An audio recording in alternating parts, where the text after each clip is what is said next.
Karekin Ier, patriarche suprême de l'Église apostolique arménienne, né en Syrie il y a 65 ans sous le nom de Neshan Sarkissian, entré au séminaire à l'âge de 14 ans, théologien réputé, il a fait un passage à Oxford pour y compléter sa formation et il a signé de nombreux ouvrages en arménien, en anglais et aussi en français. Votre sainteté, vous avez été élu il y a 2 ans 131e catholicos, c'est le titre exact du chef de tous les Arméniens, c'est un titre qui vient du fond des âges.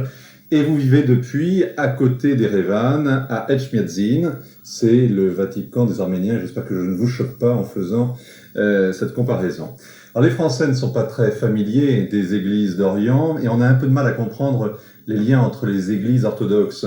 Il y a des Arméniens catholiques et puis il y a la grande majorité que l'on nomme apostolique, c'est-à-dire descendants des apôtres. Ils sont 7 millions et vous êtes leur chef spirituel. C'est bien cela ? Oui, en grande ligne. D'accord. Alors, votre sainteté, est-ce que c'est d'abord votre premier voyage en France? C'est la première fois que vous venez ici? Non. J'ai été ici quand j'étais jeune prêtre encore et j'ai été de passage de France en route vers mes études en Angleterre à Oxford. Et après, je suis revenu souvent. J'ai fait des recherches dans la Bibliothèque nationale ainsi que dans la Bibliothèque Noubar et j'ai poursuivi des études ici. Après, j'ai été souvent ici en voyage pour des buts spécifiques. Par exemple, participation dans une colloque scientifique où j'ai donné des causeries. Et j'ai été souvent à l'église, rue Jean Goujon, ici, et j'ai prêché dans cette église, souvent. Cela explique donc que vous parliez aussi bien français, votre vie aussi au Liban auparavant l'explique. Alors, cette fois-ci, qu'est-ce que vous êtes venu faire à Paris? Parce que vous êtes en voyage officiel quand même. Oui, c'est une visite officielle, mais de caractère pastoral. J'ai voulu connaître de près, en communication directe avec le peuple. On ne peut pas servir un peuple sans le connaître. Et pour employer une terminologie évangélique, je voudrais dire que, comme Jésus a dit, je connais les miennes et je suis connu par les miennes.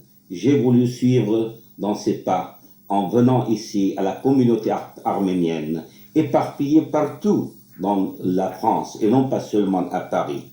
Nous avons des communautés arméniennes au sud, à Nice, à Marseille, à Lyon, et dans ces régions, je vais voir le peuple arménien pour la première fois en tant que catholicos, en tant que premier serviteur de ce peuple. Très bien, alors nous allons parler de l'Arménie, de la foi et du sentiment national, de la guerre aussi qui a déchiré le Karabakh.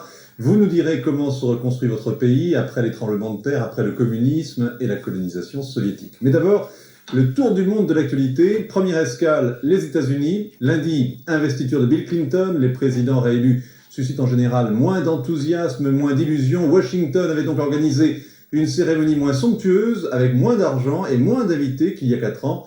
La capitale fédérale s'est quand même offert 3 jours de fête. Le président l'a dit, l'Amérique reste la terre promise. Patricia Loison.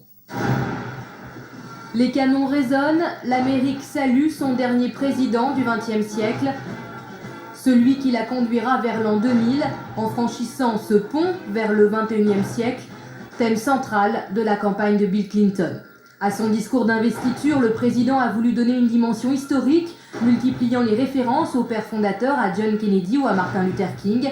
Ambition affichée, imprimer sa marque en dessinant sa nouvelle frontière.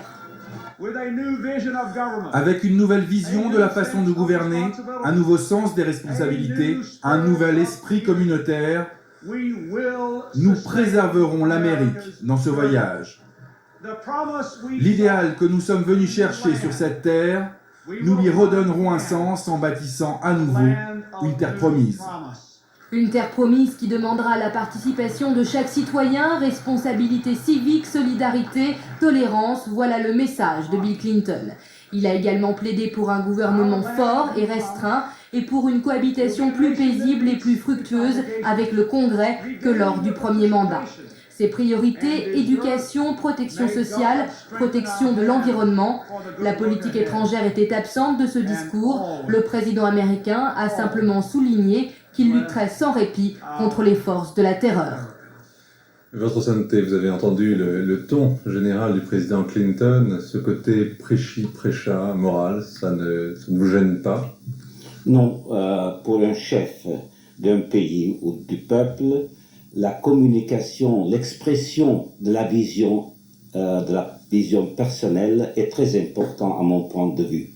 Il y a juste un an, en mois de janvier, en 1996, j'ai rencontré le président Clinton à la Maison Blanche et j'ai eu une impression très profonde d'une personne qui suit les mouvements dans la vie du peuple et répond à la réalité donnée. C'est pas une visionnaire dans le sens utopique. Et je pense actuellement qu'il va se dévouer une fois de plus à ce pays et, comme dit l'Évangile, on doit connaître l'arbre de ses fruits.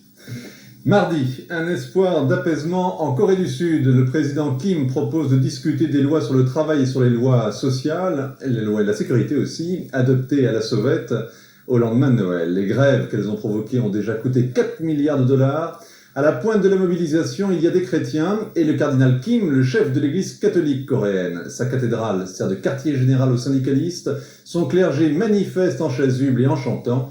En Corée, l'église est conquérante, ses rapports avec le pouvoir sont combatifs. Marc Berdugo. Le leader de la Confédération coréenne des syndicats verse une larme de dévotion. C'était la semaine dernière devant la cathédrale de Myeongdong, une messe célébrée pour soutenir le moral des grévistes. Des milliers de personnes sont présentes pour écouter le prêche de l'évêque de la paroisse. L'église catholique compte plus de 3 millions de fidèles en Corée du Sud. Le gouvernement considère comme illégale la demande légitime d'abroger la loi sur le travail. Il menace d'ébranler la cathédrale pour arrêter les leaders syndicalistes. Ce n'est pas juste. Dès le début du conflit social, les représentants syndicaux sont venus trouver refuge dans la cathédrale de Myeongdong. Ils sont tous sous le coup d'un mandat d'amener. Ils espèrent que la protection de l'Église suffira à éviter leur arrestation. En Corée du Sud, les catholiques représentent moins du quart de la population, mais leur influence est importante, surtout depuis 1987. À l'époque, le mouvement de contestation qui allait entraîner l'ouverture démocratique du pays avait choisi, comme aujourd'hui, la cathédrale de Myeongdong comme quartier général. Tout un symbole, c'est ici que se réunirent en 1784 les premiers catholiques du pays. 5 martyrs, canonisés 200 ans plus tard par le pape Jean-Paul II. Dans un pays où le matérialisme a été poussé à ses extrêmes, l'Église a su se préserver un espace de liberté qui l'a naturellement amené à jouer un rôle politique. Je pense que, plus que les autres grandes religions, la religion catholique représente la conscience des Coréens. Et pour cela, elle influence la politique et la société. Et surtout actuellement, par rapport à la politique, elle représente la vérité. Depuis un mois, on retrouve des bonnes sœurs aux côtés des salariés et des étudiants. Le patriarche des catholiques, le cardinal Stephen Kim, a rencontré le président Kim Jong-sam pour l'exhorter à entamer un dialogue avec l'opposition. En Corée du Sud, l'Église catholique est considérée aujourd'hui comme un vrai partenaire social, une place stratégique pour tenter d'agir en faveur des laissés-pour-compte de la croissance. Votre Église a été martyrisée, elle a tenu sous le joug des communistes, sous le joug des conquérants. Qu'est-ce que vous pensez de ce clergé qui descend dans la rue? Ça dépend du but pour lequel le clergé descend dans la rue. Pour le clergé, c'est la vie du peuple qui est le locus, là où le clergé doit travailler. Pas dans le bâtiment de l'église, mais la vie, le contexte de l'action pastorale, c'est la vie du peuple. Et quand on défend les libertés du peuple, la volonté, la liberté d'exprimer la volonté du peuple, je pense que nous sommes dans le sillon du Christ. Mercredi, Boris Eltsine fait une apparition au Kremlin. Le président fait ainsi taire les députés qui réclamaient à la Douma sa destitution pour raison de santé. Mais l'inquiétude demeure, la guerre de succession continue. Certains se prennent d'ailleurs à regretter cette permanence qu'incarnait la monarchie russe. D'ailleurs, ils sont nombreux à espérer un retour de la famille impériale à Moscou. Boris Eltsine lui-même y serait favorable, il aurait déjà signé tous les décrets. Patricia Loison. Georgi Mikhailovitch, descendant direct des Hohenzollern. Ce petit prince pourrait être l'arme cachée de Boris Eltsine pour redorer le blason du Kremlin. La présidence serait en effet en train de préparer le retour des Romanov, la famille impériale, à Moscou. Un décret leur attribuant un rôle de représentation au sommet de l'État existerait déjà. Ambition du président, forger grâce aux Romanov un nouveau sentiment national et consolider sa position chez les nationalistes russes. Le tsar, c'est le bon père, le père aimant, celui qui vous couvre de cadeaux, qui vous sort des situations difficiles. Cette idée séduit parce que beaucoup de Russes cherchent encore ce père aujourd'hui. L'engouement pour la famille du tsar assassiné est de plus en plus fort en Russie. Des centaines de personnes ont assisté à l'inauguration de la statue de Nicolas II en mai dernier, à quelques kilomètres au nord-ouest de Moscou. Il y a en revanche débat sur celui qui peut incarner à nouveau la famille impériale. Pour beaucoup de nobles russes, Georgi Mikhailovitch, bientôt 16 ans, étudiant à Madrid et futur élève de l'école navale de Saint-Pétersbourg, n'est pas le successeur désigné.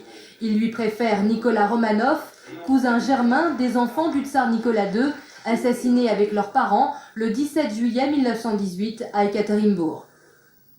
Le tsar, c'est le bon père, le père aimant, disait l'une des personnes interviewées. Qu'est-ce que vous pensez de cette nostalgie? Apparemment, c'est une réaction à une sorte d'anarchie qui règne dans certains esprits en Russie, parce que les bouleversements ont été si radicaux que le peuple aspire à quelque chose qui soit permanente. Et peut-être c'est une réaction à cette nostalgie. Et à mon point de vue, c'est une question qui concerne directement le peuple russe. Et moi, étant en Arménie, ou vous, ici en France, je ne pense pas que nous pouvons exprimer une opinion qui soit une opinion, disons, qui puisse avoir une influence. Alors, on restera prudent et on restera discret. On reste aussi dans l'orbite russe pour parler de la Tchétchénie qui est en campagne électorale. Demain, pour la première fois dans leur histoire, les Tchétchènes vont voter librement, mais ils le feront au milieu des ruines. L'autre conséquence de la guerre, c'est le retour en force du sentiment religieux. Marc Berdugo. L'islam en Tchétchénie est fortement imprégné par la tradition mystique des soufis.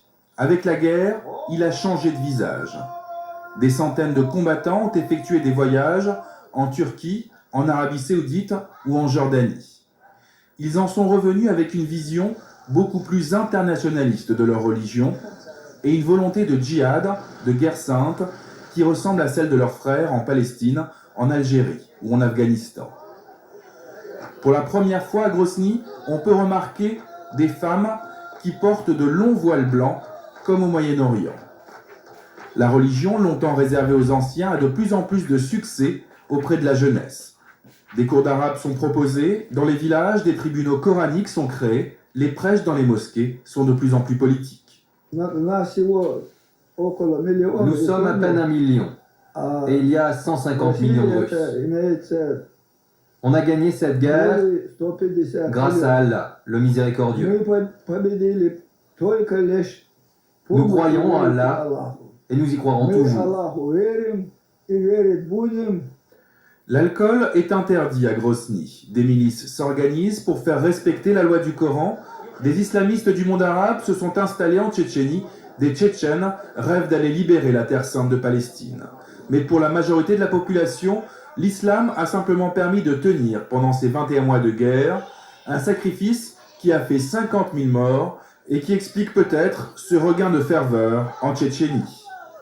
L'histoire de l'Arménie se confond avec celle de ces pogroms, plus d'1 million d'Arméniens massacrés en 1915. Qu'est-ce que vous pensez de ce réveil de l'islam?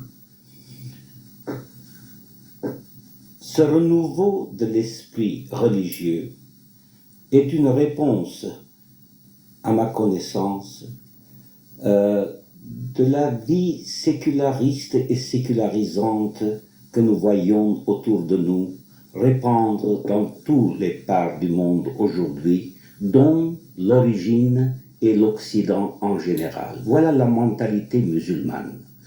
Comment séparer Dieu de l'homme. Comment départementaliser la vie humaine en disant il y a une séparation entre la religion et la société ou entre l'Église et l'État. Je pense que nous les chrétiennes, nous devons repenser notre théologie du peuple de Dieu. Et dans l'islam, parce que j'ai vécu beaucoup d'années dans des pays islamiques, dans l'islam, la conception de Dieu est suprême et dominante. Et c'est pour dominatrice. Dominatrice en même temps, oui. Mais la question est que nous, les chrétiennes en général, nous devons réinterpréter la volonté de Dieu comme nous la voyons dans l'Évangile, dans le contexte de la vie donnée et pas une théorisation, une sorte de théologie dans le vide, de théologie intellectuelle conceptualiste. Dans ce domaine, je pense que nous, les chrétiens, nous sommes confrontés par un défi. C'est de réinterpréter beaucoup plus forcément, beaucoup plus foncément le message du Christ dans le contexte de notre vie d'aujourd'hui. Dans la seconde partie de l'émission, nous irons en Arménie, première nation à avoir proclamé le christianisme religion nationale. C'était en l'an 300 et cela dure encore malgré les pogroms, malgré le génocide, malgré le communisme, malgré l'exil. Nous en parlerons avec Karekin Ier, catholicos. Mais d'abord, place à l'info, le journal.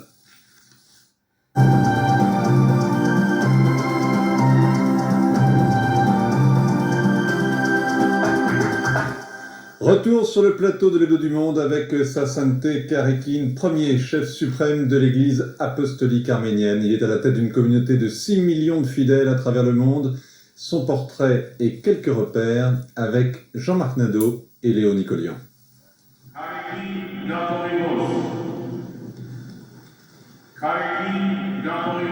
65 ans, né en Syrie, Karekin Ier est issu de la diaspora. Il est avant tout le rassembleur des 7 millions de fidèles arméniens à travers le monde. Son élection en avril dernier a réunifié l'Église apostolique arménienne.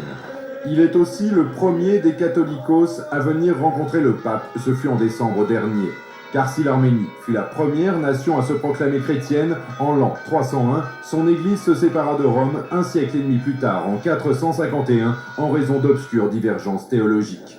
Mais les deux chefs religieux ont su déplorer ces conflits et reconnaissent désormais leur communion spirituelle. Après ce nouveau pas sur le chemin vers l'union, que peuvent espérer du catholicos plus de 3 millions d'Arméniens répartis sur 5 continents suite au génocide de 1915, eux dont la religion a toujours constitué le ciment? En France, ils sont plus de 350 000. Celui qu'on voit ici bénir une centrale nucléaire souhaite moraliser la vie publique. Beaucoup espèrent qu'il fasse honte aux politiciens qui souvent détournent l'aide humanitaire. Pour mieux répondre aux aspirations spirituelles des jeunes, il veut éduquer le clergé, réhabiliter les églises et construire une nouvelle cathédrale à Erevan pour le 1700e anniversaire de la chrétienté d'Arménie. Ce sera en 2001, mais d'ici là, Karekin Ier souhaite aussi développer les services sociaux. Car depuis l'indépendance en 91, l'Arménie reste un pays fragile, dépourvu de richesses minières, asphyxié par le blocus, en conflit avec l'Azerbaïdjan, mais dont le rêve reste toujours de devenir la Suisse du Caucase. On voit bien que la foi est l'élément déterminant, l'élément le plus stable, hein, la permanence de l'identité arménienne. C'est vraiment le ciment de la nation. Hein. Je pense que la foi chrétienne a donné à ce peuple arménien ce que j'appellerais une ténacité de caractère. La foi chrétienne n'a pas été une foi aisément vécue par les Arméniens.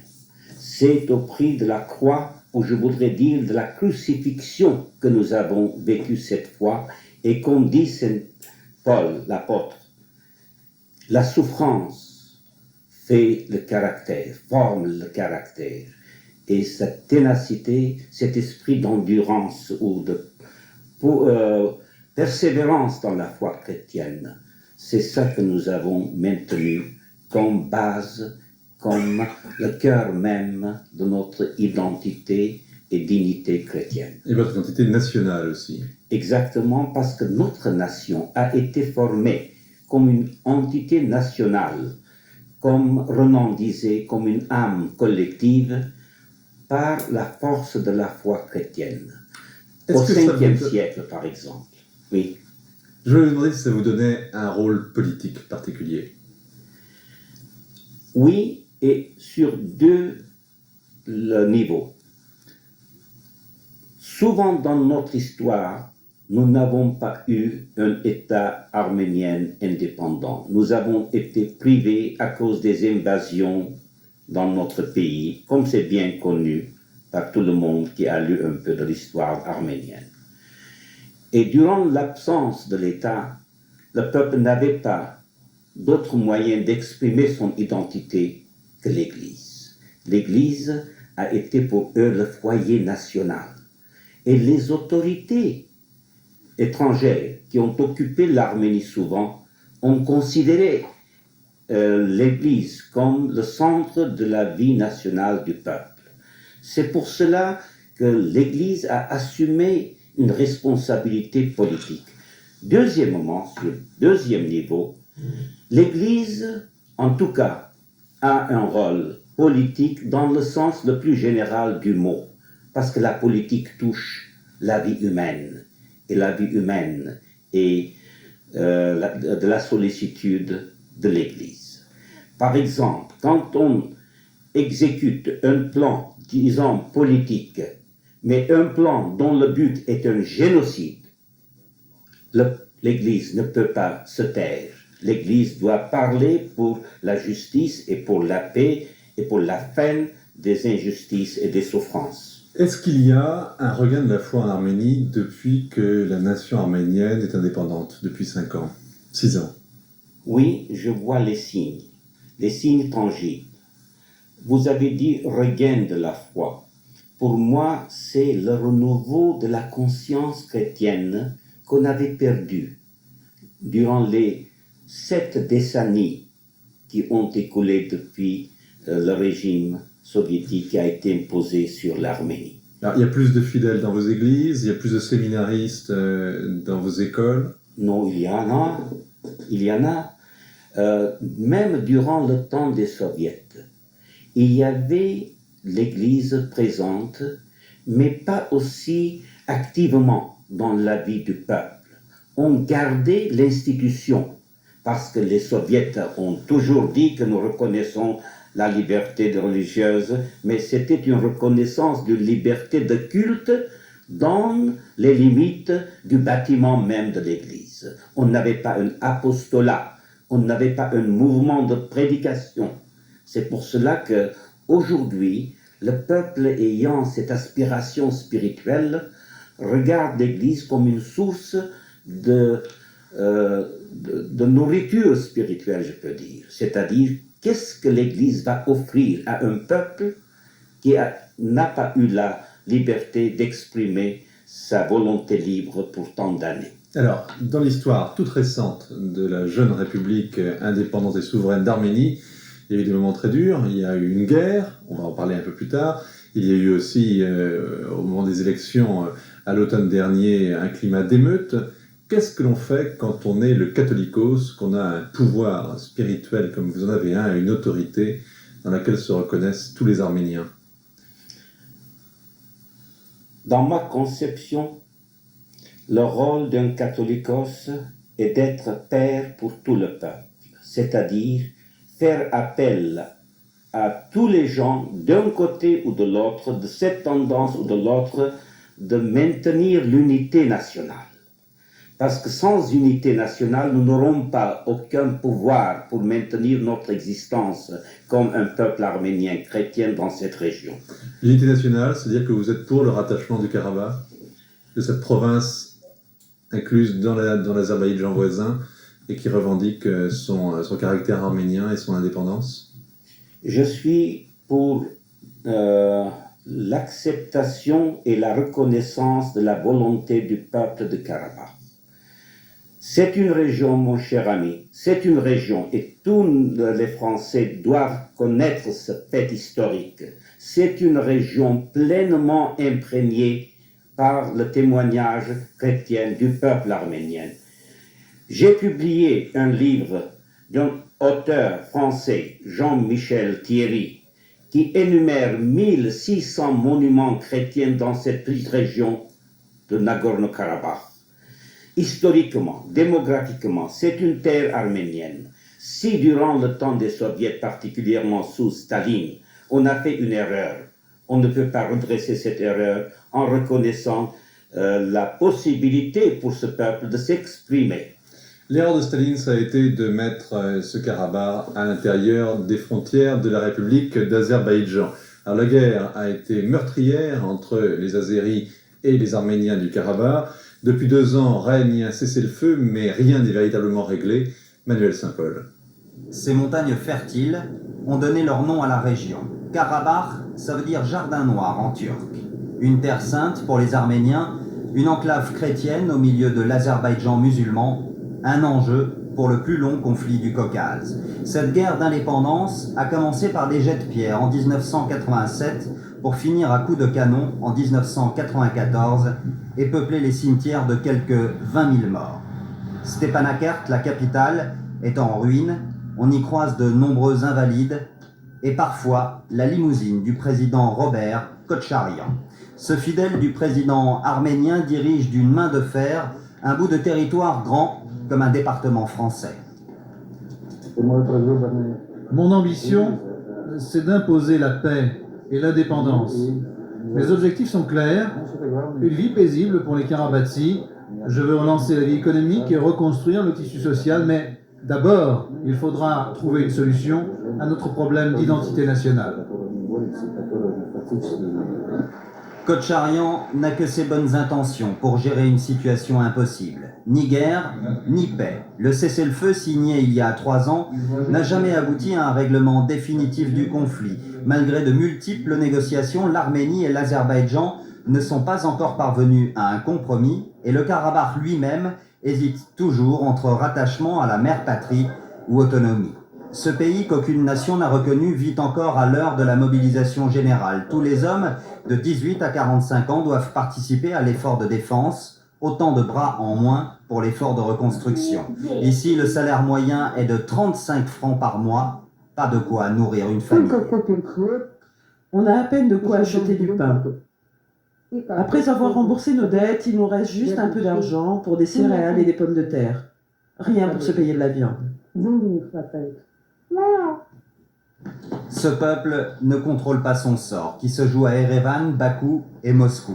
Dans les négociations, les Russes donnent tour à tour l'avantage aux Arméniens et aux Azéris pour mieux contrôler la région. Un jeu d'influence dans lequel les 80 000 chrétiens des montagnes noires du Karabakh sont les grands perdants. Vous êtes arrivé à Paris alors que le président d'Azerbaïdjan venait juste de quitter la France. Vous avez rencontré Hervé Charette, lui aussi. Est-ce que la France va mener une médiation? Est-ce qu'il y a quelque chose qui risque de se faire? Je pense que l'œuvre de la France sera dans le contexte du groupe de Minsk, comme on dit. Ces 11 gouvernements qui ont été nommés par le Conseil de coopération et de sécurité d'Europe pour régler le problème de Karabakh. C'est dans ce cadre que la France veut et doit apporter sa contribution pour la solution pacifique du problème de Nagorno-Karabakh. Et vous-même, votre sainteté, vous êtes rendu au Karabakh? Oui, il y a 1 an, juste après mon élection, j'ai payé ma première visite pastorale après mon élection et j'ai vu le peuple, j'ai senti que ce peuple n'a d'autre aspiration que voir la paix définitivement établi dans cette région pour qu'il puisse cultiver sa terre et vivre sa vie dans la paix. Chacun aura bien compris que vous êtes un homme de bonne volonté. On l'a vu notamment en décembre dernier quand vous avez rencontré le pape Jean-Paul II. Vous avez signé avec lui une déclaration sur la foi commune. Elle met fin à 1500 ans de malentendus. En fait, il n'y a aucune divergence doctrinale entre les Arméniens apostoliques et les catholiques romains.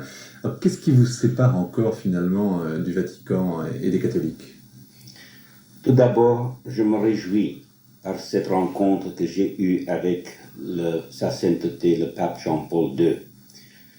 Et nous avons constaté, nous avons confirmé que nous avons eu un avancement dans la compréhension mutuelle. mais toutes les différences dogmatiques ne sont pas encore élucidées et éliminées. Nous avons encore des différences, des divergences, particulièrement dans le domaine de la conception de l'autorité de l'Église. La place du pape et de la papauté dans l'Église universelle. Oui, c'est une question de préséance, une question d'autorité, c'est pas une question de dogme. Oui, il y a des différences, je peux dire, de formulation. Je suis bien convaincu que dans le fond, ce qui concerne la foi fondamentale, il n'y a pas de grande différence.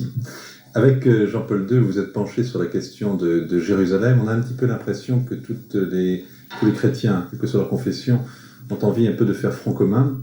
Pourquoi? Vous avez peur qu'à Jérusalem, ce ne soit plus une terre sainte pour les chrétiens, qu'ils y soient désormais moins bien accueillis? Il y a une menace? Une menace dans le sens que quand toute la région est en ébullition, en trouble, les chrétiens encore ont une certaine peur pour leur avenir. Mais je pense que tout d'abord, on doit consulter les chrétiennes de la région avec les patriarches grecs-orthodoxes, arméniennes, latins et les autres responsables, parce que faire des réflexions ou avoir des visées pour la région sans consulter le peuple de la région, le peuple chrétien, je veux dire, je pense que c'est... Ces chrétiens, ils sont de moins en moins nombreux. Oui, c'est vrai. Et je regrette beaucoup que beaucoup de chrétiens quittent cette région. Et nous devons avoir une entente commune en tant que chrétienne de maintenir la présence de la communauté dans cette région. Alors, il y a un pays qui a été pendant très longtemps le foyer où se retrouvait le maximum de chrétiens, c'est le Liban. Vous connaissez bien le Liban puisque vous avez vécu l'essentiel de votre vie là-bas. Qu'est-ce que vous pensez du sort des chrétiens aujourd'hui au Liban, qui se disent menacés, tenus dans une situation inférieure, et dont on a pu dire même au Parlement libanais qu'ils étaient les juifs de l'intérieur?